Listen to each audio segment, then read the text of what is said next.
Salut, bienvenue pour une nouvelle vidéo et pour un update série. C'est comme un update lecture mais avec les séries que je regarde.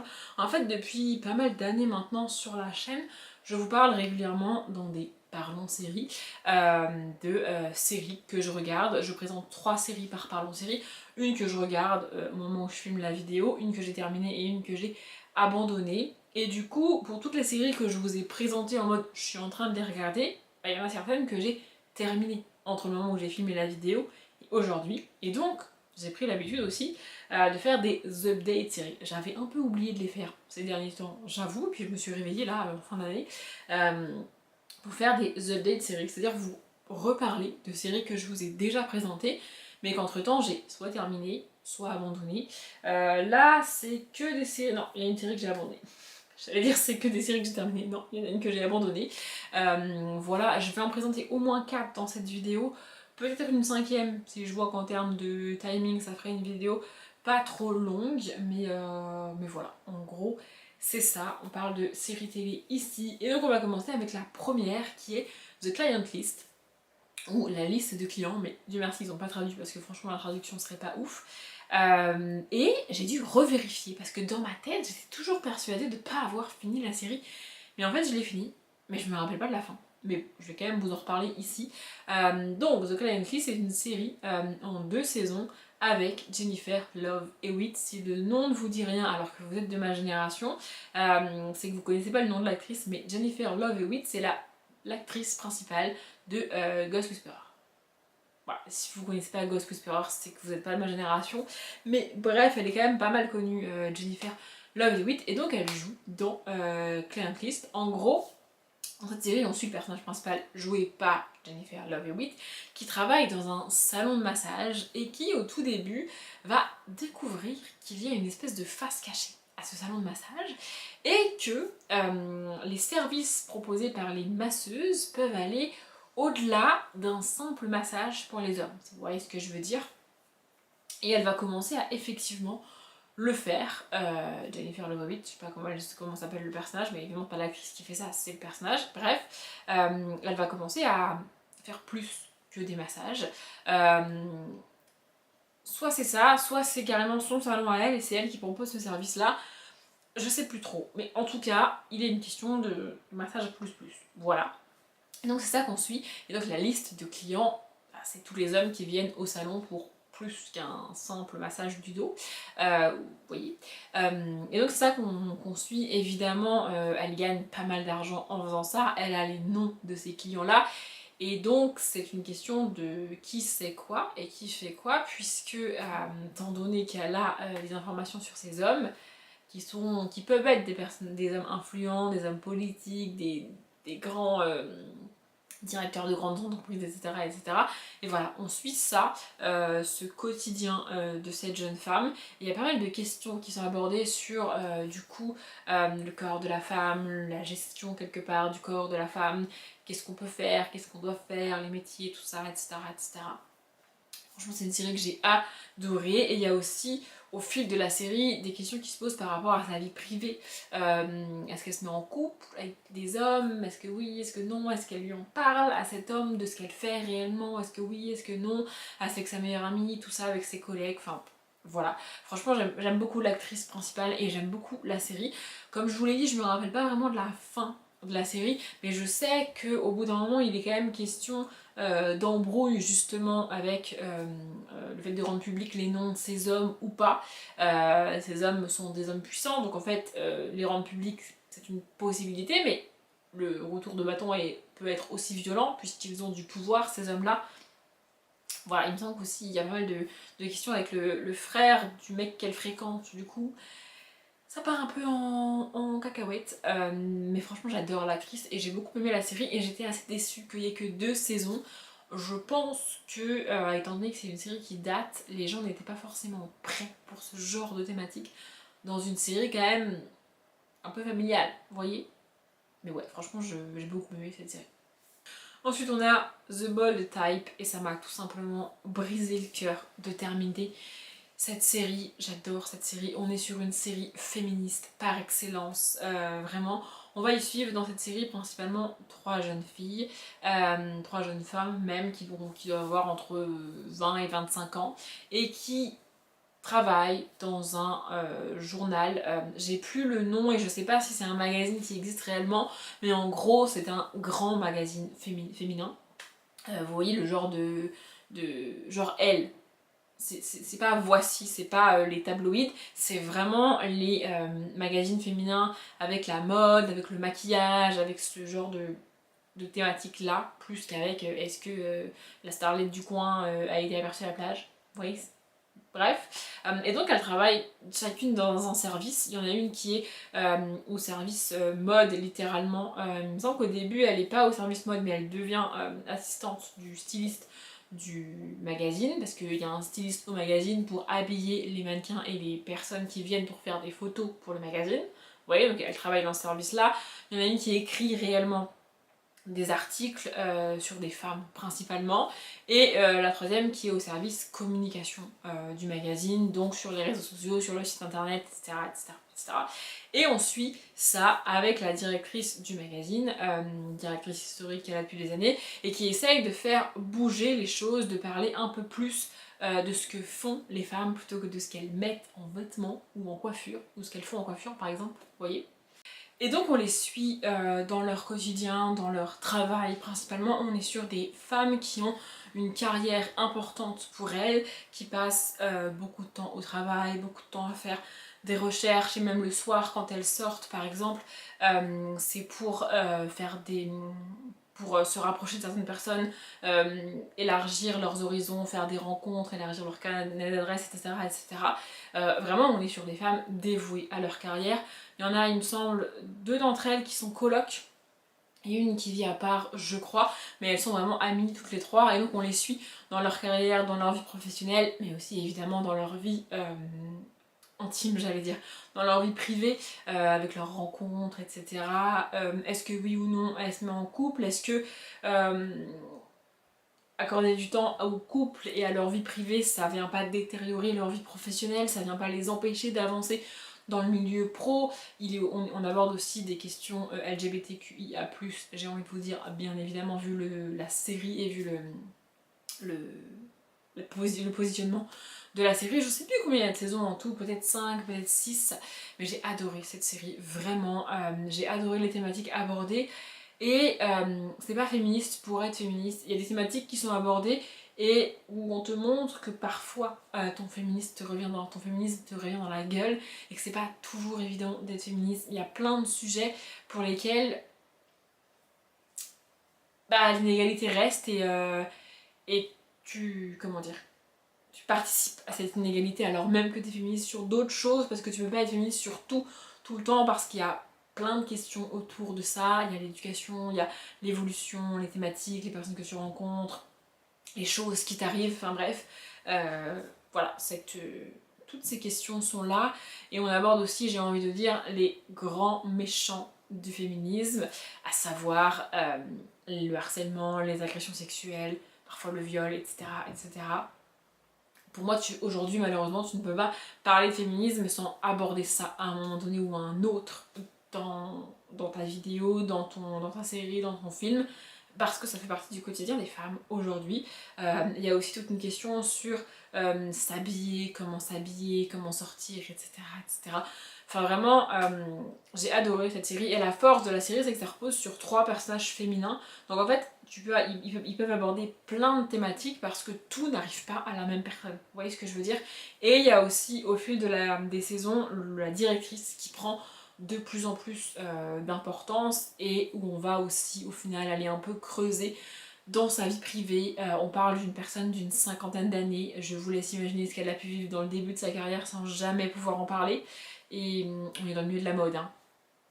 Bref, voilà, franchement j'ai adoré cette série, j'étais en larmes à la fin, pas tant parce que la fin est triste de la série, mais parce que un peu quand même, mais aussi parce que c'était la fin quoi. Et vraiment c'est une série que j'ai adoré suivre, j'ai adoré grandir avec cette série aussi et apprendre avec cette série, et je vous la conseille vraiment.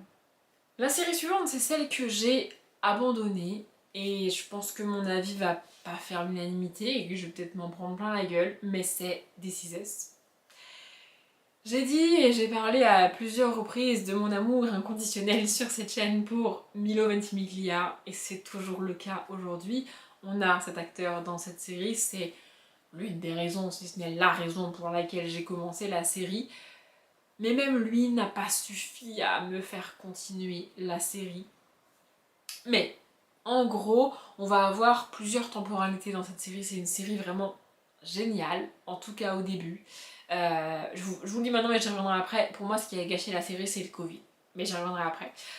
Donc en gros, on va suivre un jeune couple joué par Milo Ventimiglia d'un côté et je ne sais plus le nom d'actrice de l'autre côté, je suis désolée. Donc voilà, c'est un jeune couple, ils viennent de se rencontrer, on doit être dans les années 80, un truc comme ça. La femme est enceinte, ils attendent des triplés. Voilà. Et voilà, on suit leur quotidien, leur vie, la préparation de cette arrivée de 3 enfants, c'est quand même pas rien, tu vois. Et puis, on va suivre sur une autre temporalité ces fameux triplés. On va suivre leur vie d'adultes, ils ont entre 20 et 25 ans, je sais plus quel âge ils ont exactement, mais voilà, on les suit en parallèle adultes. C'est-à-dire qu'on a vraiment, dans chaque épisode, un peu de la vie des parents qui viennent d'avoir les triplés, ou qui ont 6 ans, ou les triplés ont 8 ans, vous voyez. Et puis, de l'autre côté, les triplés adultes, leur vie, où ils en sont, etc., qui ils sont, leurs études, leur travail, leurs femmes, leurs enfants à eux, etc., etc., etc. Et j'adore, franchement, la série est hyper bien faite, hyper bien construite. C'est vraiment cool de voir ça. Et donc, Milo Ventimiglia joue le père dans les années 80. Ce qui fait qu'en fait, t'as des acteurs du même âge qui jouent père et fils, quoi. Père et fille. Enfin, bref. J'adore ce genre de truc et j'adore cette série et franchement j'ai adoré les thématiques abordées. On y parle de grossophobie, on y parle de régime, on y parle de famille évidemment, on y parle d'amour plus que de famille aussi, on y parle d'entraide, on y parle de sororité, de fraternité évidemment entre les triplés. Et franchement j'ai adoré cette série. Et puis le Covid est arrivé. Alors c'est pas forcément la faute du Covid, c'est surtout la manière dont ils ont intégré le Covid dans la série. De manière générale, pour toute cette période-là en termes de série, moi je préfère quand dans les séries ils n'intègrent pas le Covid. Aujourd'hui c'est plus le cas, hein. Les séries qui sortent aujourd'hui on parle plus du Covid, mais les séries qui ont existé avant le Covid et qui ont continué après, pour la plupart elles ont intégré le Covid. C'est-à-dire que pour les personnages aussi ont vécu le confinement, ont vécu le Covid, ont perdu des gens, etc. etc. C'est bien et pas bien parce qu'en fait, moi comme je regarde les séries en VF, j'ai regardé la saison du Covid bien après le Covid. Le Covid était déjà terminé. En fait, j'ai regardé cette saison à un moment où je voulais passer à autre chose, je voulais qu'on arrête avec le Covid, tu vois. Et je me retrouve face à des séries qui ne parlent que de ça. Bah ça m'a gonflé. Il y en a certaines pour lesquelles j'ai fait l'effort, comme Grey's Anatomy par exemple, parce que Grey's Anatomy c'est la 16e ou 17e saison qui parle du Covid, donc je me suis dit, je fais un effort, je passe à autre chose et j'aurai la suite après. Et puis il y a des séries pour lesquelles j'ai essayé, hein, vraiment j'ai essayé pour This Is Us. Je me suis dit c'était pas le moment de regarder ça en 2021 ou 2022 parce que ça me gonfle, parce que j'ai pas envie. J'ai réessayé peut-être un an plus tard et j'ai pas envie en fait, j'ai pas envie. Et au-delà du fait que j'ai pas envie d'entendre parler de Covid dans les séries, je trouve que il ne se passe rien. C'est-à-dire que, à part nous dire ah bah oui bah c'est le Covid, ah bah oui mais c'est le Covid, ah bah oui mais il y a le Covid, ah bah oui mais le Covid, il y a rien. Il n'y a pas d'événement, il n'y a pas d'avancement dans l'histoire, tu vois. Et du coup, si t'as rien à dire, arrête de faire des épisodes sur du rien, tu vois. Reprends, fais-nous un épisode en mode c'est le Covid, c'est le confinement, c'est la guerre, c'est machin, c'est bidule, ok, tu vois. Et après, reprends un an plus tard, tu vois, je sais pas. Non. On a des épisodes et des épisodes et des épisodes où tu vois que physiquement, au moment du tournage, les acteurs ne peuvent pas être proches les uns des autres, les acteurs et les actrices sont obligés d'être à une distance d'1 mètre les uns des autres. Et donc bah du coup, évidemment, tu peux pas faire des... Il y a certaines scènes que tu peux pas faire, tu peux pas faire ce que tu veux, tu peux pas avancer. Et au lieu d'avoir mis le tournage en pause et d'avoir dit bon ok on verra ça plus tard, non. Ils ont persisté à vouloir filmer à ce moment-là et ça donne des épisodes où il se passe rien. En fait, les choses qu'ils ont choisi de faire, c'est de mettre de la distance entre les personnages, en mode ils se sont engueulés et du coup ils se parlent plus. Et tu les vois chacun chez eux. T'es en mode, bah il se passe rien du coup. Ils se sont engueulés, ça va prendre 3 semaines avant qu'ils se disent, ah peut-être qu'on devrait se voir et discuter. Et pendant 3 semaines, ils sont chacun chez eux. Et tu les vois pendant 3 semaines, littéralement, chacun chez eux. Je caricature un petit peu, mais c'est ça en gros, tu vois, et il se passe rien. Rien du tout. Donc, j'ai lâché l'affaire. Voilà. J'aurais pu faire comme pour Grey's Anatomy, mais vraiment la saison sur Grey's Anatomy et le Covid, c'est pareil, ça m'a gonflé. Et il y a plein de séries comme ça où ça m'a gonflé de voir le Covid, pour lesquelles j'ai un peu fait l'effort, mais dans This Is Us particulièrement, il se passe rien. C'est du vide. Donc j'ai lâché l'affaire. On va finir sur la 4ème série, je pense, parce que je pense une fois que j'en aurais parlé, un peu comme avec The Bold Time, je serai un peu en PLS, puisque c'est une série que j'ai absolument adorée, que j'ai fini, rien que d'y repenser, j'ai les larmes aux yeux, mais vraiment que j'ai fini en versant toutes les larmes de mon corps. C'est une série... Bref, c'est Grace et Frankie. Dans Grace et Frankie, le point de départ, vraiment le pilote de Grace et Frankie, c'est qu'on a Grace d'un côté, Frankie de l'autre, qui sont deux personnes de 70 et même plus, 70 ans et même un peu plus, tu vois, qui découvrent que leur mari, enfin, qui sont en instance de divorce chacune avec leur mari, parce qu'elles ont découvert que leur mari les trompait et que leur mari était en couple l'un avec l'autre. Je vous laisse imaginer la violence du choc.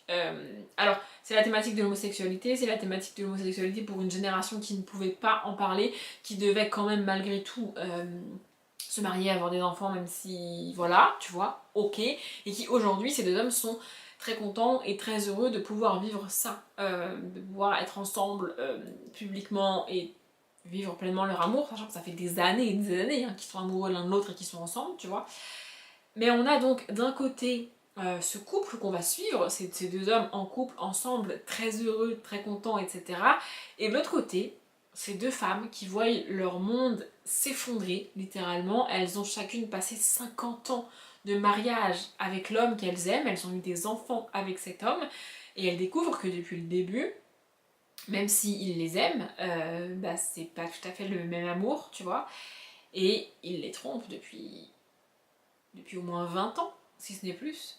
Donc c'est assez compliqué d'en parler, tu vois, et en même temps, chacune d'elles aime tellement son ex-mari, aime suffisamment son ex-mari pour comprendre qu'il aime un homme, qu'il est heureux avec cet homme, etc.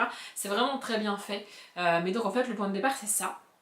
Et Grace et Frankie sont deux personnages très différents. On a Grace qui est, c'est le personnage bon chic, bon genre. Elle est jouée par Jane Fonda, pour vous donner un ordre d'idée. Et donc elle est en tailleur pantalon ou tailleur avec une jupe, etc. Elle a été à la tête d'une entreprise pendant des années et des années, d'une grande entreprise qui a... voilà, elle a fait des grandes réunions avec ses collaborateurs, ses investisseurs et tout. Vraiment, on est sur une femme d'affaires, bon chic, bon genre, tu vois.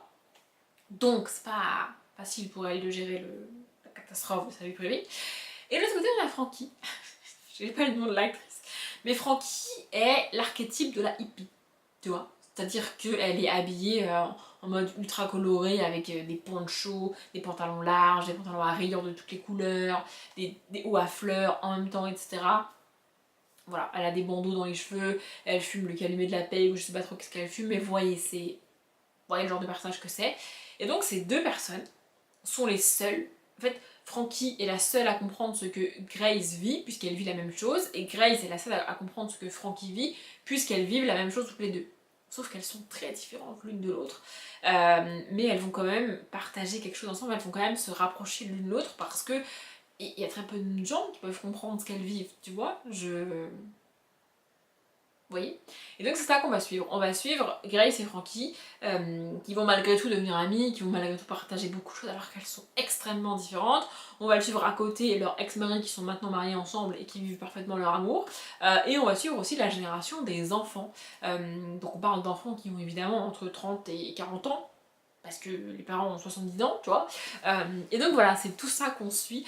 Et franchement, j'ai adoré cette saga. On est sur une sitcom, donc on est sur des petits épisodes de 20 minutes. Mais franchement, j'adore cette saga, j'ai trouvé ça absolument génial. Et on est sur des personnes de 70 ans et plus, je le rappelle. Donc, la fin de la série, c'est pas ils vécurent heureux et eurent beaucoup d'enfants, si vous voyez ce que je veux dire. Et vraiment, bref, j'ai adoré cette série, je peux que vous encourager à la regarder. Et ouais, enfin c'est... Pour moi, c'est l'une des meilleures séries de ces dernières années. Et si vous la connaissez pas, si vous l'avez jamais commencé, bah franchement allez-y. Et rien que le générique, en fait le générique est vraiment génial. Le générique est fait avec un gâteau de mariage et donc tu vois la figurine du couple sur le gâteau de mariage qui se pète la gueule, littéralement, et qui est remplacée par une nouvelle figurine, je vous laisse imaginer laquelle. Enfin vraiment, franchement il est hilarant ce générique. Bref, j'adore cette saga, j'allais dire, j'adore cette série. On n'est pas sur la série la plus feel good du monde, il y a quelques épisodes très drôles et très fun à regarder, mais il y a aussi des thématiques quand même un peu compliquées qui sont abordées et qui sont bien traitées, je trouve. Donc encore une fois, je vous encourage à découvrir cette série si c'est pas déjà fait. Bref, moi je vais m'arrêter là pour cette vidéo parce que je pense qu'elle est bien assez longue et que j'ai bien assez blablaté sur ces séries-là. J'espère que la vidéo vous a plu. Merci de l'avoir regardée jusqu'au bout. Comme d'habitude, je vous souhaite une bonne journée, un bon après-midi, un bon appétit ou une bonne nuit. Et je vous dis à bientôt.